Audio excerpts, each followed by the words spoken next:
Greetings. It is Monday, February the 24th, 2025. I'm Thomas Caldwell of the Aurelian Column, and this is the Monday Morning Report. Well, yesterday, Germany went to the polls and elected what is being described as a conservative, little right from center government. At least that's what's going to happen when a coalition is put together.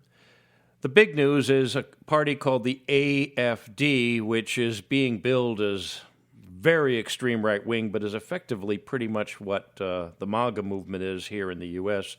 They came in second. They're the ones that believe Germany should be German again and want to get rid of all the illegals there, crack down on crime, have nothing to do with NATO, and have nothing to do with Ukraine. And, well, that's a bit of a threat. The party that won the majority is called the CDU-CSU, and I'll let you go dig out the German equivalents of that. But that's effectively a very moderate party. I wouldn't call it conservative at all in my standards. Now, even though the AfD came in second, is going to be the opposition, they're not going to be part of any coalition. They're going to bring in the Greens and the socialist types and all these others. They are so adverse to Germany being German again that they're going to do everything they can to keep these people out of power. They'll have to win an overwhelming majority. Now, nothing's going to change quickly in Germany. It's going to take them a while to put these governments together, and in the meantime, it's going to be pretty much the same old, same old. But it is more and more of a sign that the nationalist movements, populist movements around the world are gaining traction. People want their countries back. They don't want to be part of any international globalist agenda. People are fighting back at the ballot box, and hopefully they'll win there, because otherwise, well, as John F. Kennedy said, those who make peaceful revolution impossible make violent revolution inevitable. Just watch what's going on in Germany. Germany does pretty much have a big say in what goes on in Europe, and it's going to be very significant, especially when it comes to what's going on in Ukraine. Now, Pope Francis of the Roman Catholic Church is in hospital. He apparently is dying. This is coming out now. He is still alive as of this recording, but by the time you hear it, he could have passed away. It's being reported that he has kidney failure, and that's usually a sign that renal failure is setting in. And, well, he's been around for quite a while, and everybody is supposed to be praying for him, and you know how this goes. Popes pass away, and when they do, another one comes in to take their place after a long conclave, and there's a movie out now about that process, and it's kind of interesting. It's timing like that. But what I find really interesting is that there are so many reports now speculating on who the next pope is going to be. I've even heard one report that there are betting odds in Vegas on this, and, well, they bet on everything in Vegas. A little bit distasteful, though, if you think about it. For good or for ill, the Roman Catholic Church does hold a big say in the thinking of a significant portion of the planet's population. The current pope, well, he's been at odds with people that have been promoting immigration, or I should say invasion of the United States and elsewhere. So he's leaving the stage at a real interesting time, and who replaces him is going to be setting a totally different agenda. The Roman Catholic Church has enormous resources, and they have a big say in how governments operate in third world countries. If you've ever been to a country that they have a big say in, you'll see exactly what they're all about. And for good or for ill, they're going to be on the world stage as this big battle between nationalism and globalism continues. So follow that very carefully. The choosing of a pope is a rather interesting process, but that's for another time, and you can research that on your own. Meanwhile, back in the United States, the deep state continues to run, but expect it to fight back, and there are signs of that. Kash Patel has been sworn in as the head of the FBI, and people have an awful lot of expectations as to what he's going to be doing. Everything from restoring the integrity of that organization, which is debatable that it can be done, but also there are people wishing for seas of orange jumpsuits and people who have done the American people wrong being marched off into prison. I expect it'll be something in between. The Department of Government Efficiency, which has its own website, I would go to doge.gov and check it out. I love their symbol, which is basically a dollar sign, a coin.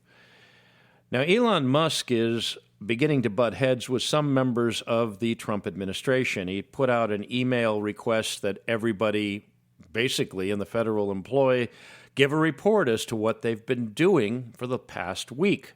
Now, that's not unreasonable. Federal employees are not used to having someone check up on them, especially if they've been working at home. That's quite reasonable. 5 days, 5 things. What did you do Monday, Tuesday, Wednesday, Thursday, Friday? That's perfectly reasonable. Now, his argument is that there are many people who are not working, not even checking their email, and collecting salaries. And I would say that's probably a pretty good assessment. There could be people collecting salaries who are not even doing anything. There could be people who are collecting salaries that have already died. We have millions of people in the Social Security system who are old enough to have seen the Civil War, and they're collecting benefits. What's to say that the same thing isn't happening at federal employment level? Now, I'm hearing all these sob stories about people can't pay their mortgages, they're going to lose their jobs. What are they going to do? How are they going to put their kids in private school in the Beltway area? Well, let me tell you something. Having lived inside Dante's other circle of hell, otherwise known as the Washington, D.C. metropolitan area, I've met people in the course of my career who worked for the government, and they've told me some interesting things over time. Now, as a qualifier, I've met some fantastic people who work at the federal level. Unfortunately, they tend to be stuck to the side and they lose out in political battles. We have some brilliant people in the United States, and we have many brilliant people in the federal government, but we have a lot of dead weight. I remember once I was in a situation where a person who was about to retire, he was dancing around his office, and then he suddenly said to everyone around, "You know something? I've been here 30 years and haven't worked a single day." Everyone laughed. I think at that moment I decided I would never get into federal employment. It was too revolting. It generated too much anger because I've worked so hard all my life, as have millions and millions and millions and millions of other Americans. To hear that kind of upset me. On another occasion, I met a federal employee who was a lawyer. He worked for the federal government as a staff lawyer. You know something, he told me, I'm the only class of lawyer in the entire American legal system who, if I lose every single case I'm given, I'll still have a job. Think about that. Too many people like that in our government, and they have to go. What Mr. Musk is doing is just to see if they're actually paying attention.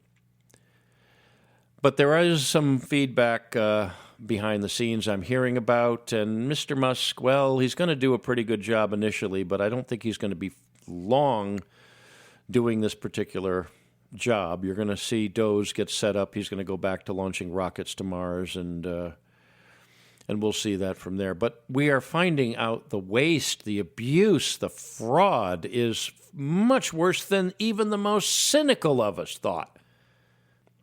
Insanity is one of the things that is being driven out of the American body politic at the moment, and it's not going to go easily. The guys in the white suits have shown up with the syringe, and they're trying to hold the patient down as they basically put it under control and put it back in a straitjacket where it belongs. Israel, Gaza, Lebanon, and that nice little section of territory that for some reason is still called the Holy Land when it seems to be anything but most of the time. Well, there was a funeral for the late head of Hamas, who I think died about 5 months ago. It must have taken that much time to dig him up from the building that was obliterated by the Israelis. And during his funeral in Lebanon, the Israelis flew over, I guess, in a salute or something like that. They didn't do any victory rolls, as far as I can tell. You know, you got to hand it to them. That was such a bit of very creative choreography, and it was like rubbing your enemy's nose in the dirt. Whether you like the Israelis or don't like the Israelis or are a fan of Hamas or the Palestinians, doesn't matter. That took some chutzpah to do, and I thought that was kind of clever. You have to have some admiration for that sort of political fortitude. Somebody was pointing out, he said, while Hezbollah celebrates funerals, the Israelis are celebrating victories. Pretty interesting line.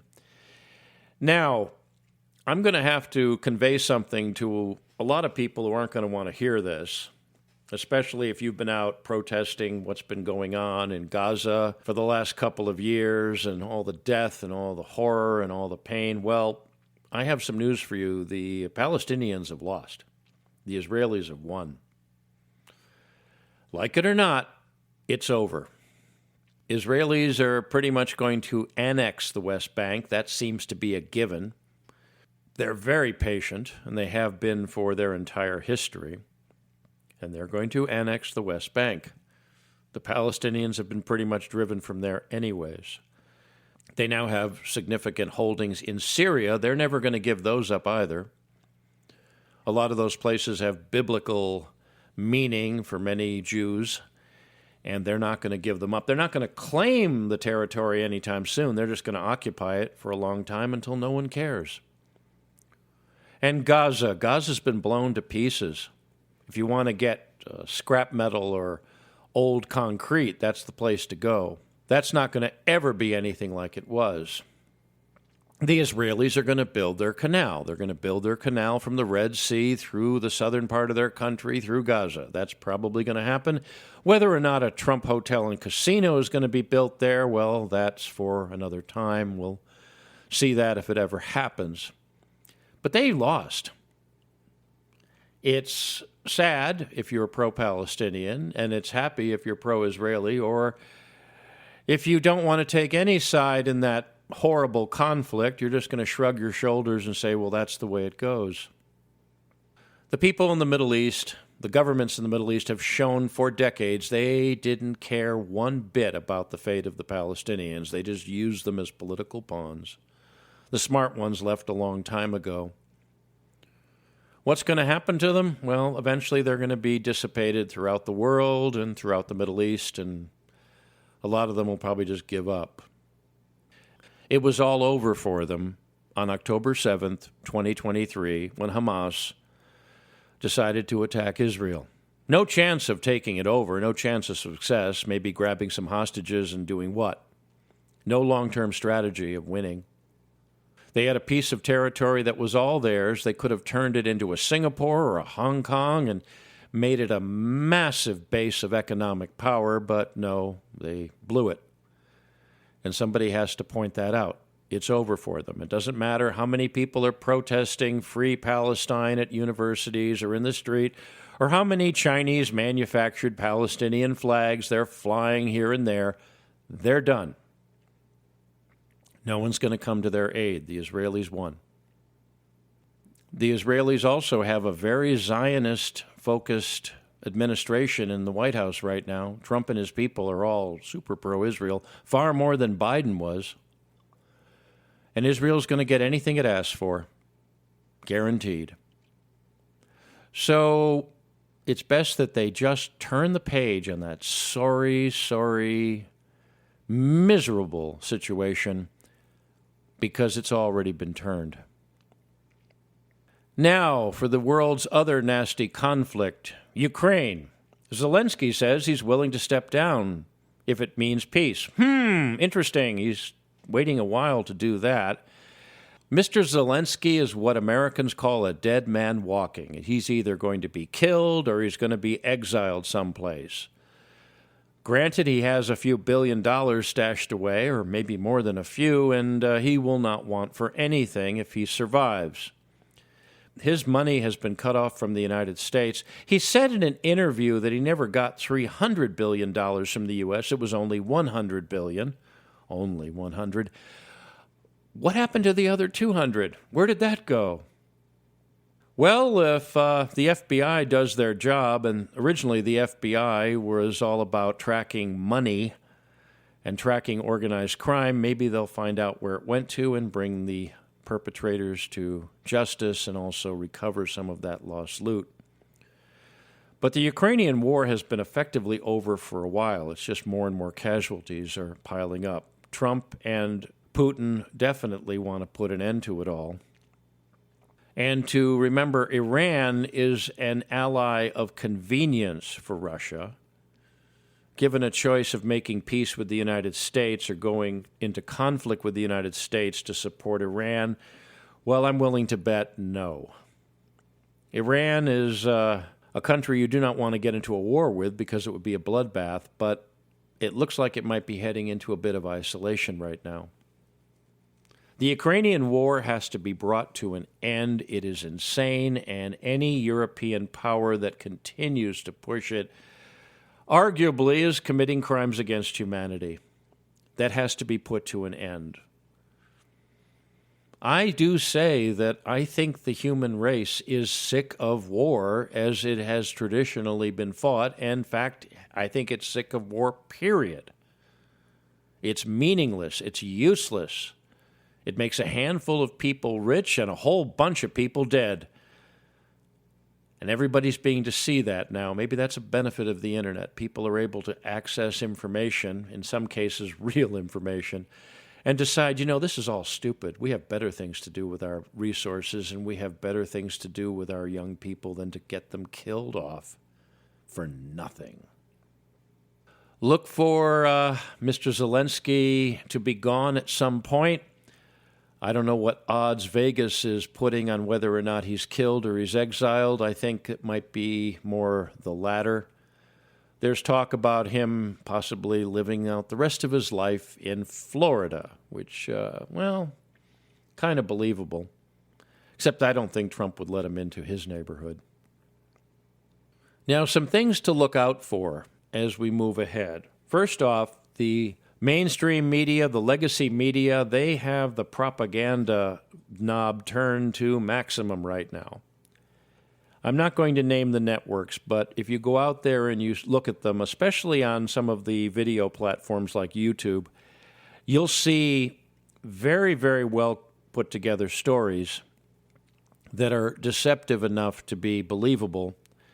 And at the same time, look at the comments. The comments are manufactured. You can just tell that these days. That's one of the problems with all these comments, is that a lot of them are not real comments.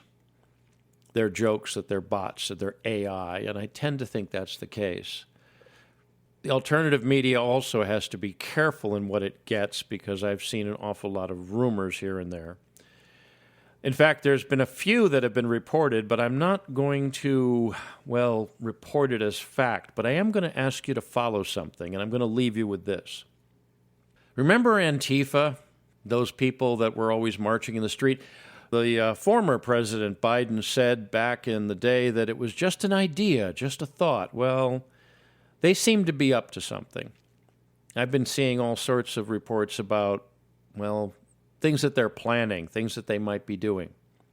As I've said before, and I will continue to say, is that the deep state, the people behind Clown World, the globalists, the people that want to make this one big world where we own nothing and are going to be happy whether we like it or not, they are not going to go peacefully into the night. They are going to fight back. We've been seeing some of that with some very bizarre reports about Donald Trump. I'm not going to elaborate on those and give them any more traction than they already have. But the people of the world are rising up and fighting back. The revolution is spreading, and it is a revolution. It's not a return to normalcy, as some people are saying. It's a revolution. Normalcy is all sorts of bizarre things going on, like trillions of dollars being given in foreign aid. That's not going to happen anymore. The toothpaste cannot be put back into the tube. Look for very, very dangerous events to be coming out. Be very careful of Antifa groups. Just watch them. That's all I'm going to say. Follow them online, see what they're talking about, see what they're planning. A lot of these protests are being funded from someplace. And if you follow any of them that are being interviewed, especially in some cases by alternative media, the people at these events tend to be mentally unhinged. That's a bad sign. We've always known they've been a little crazy, but there are people who are seriously mentally unhinged. And these are not necessarily people who'd be able to attack members of the current administration, but they could do harm to others. Follow what's going on in the world carefully. Don't isolate yourself from it, no matter how unpleasant it gets, because what you don't know really can hurt you. That's it for today. If you appreciate my work, please like, subscribe, and share. Share with your friends, and try to share with your enemies as much as possible. Maybe they'll become friends. I can be reached at feedback@aureliancolumn.com. That's feedback@aureliancolumn.com. I'm up on X. My handle there is MICCAMPEN. That's MICCAMPEN. This podcast originates at Substack. My address there is aureliancolumn.substack.com.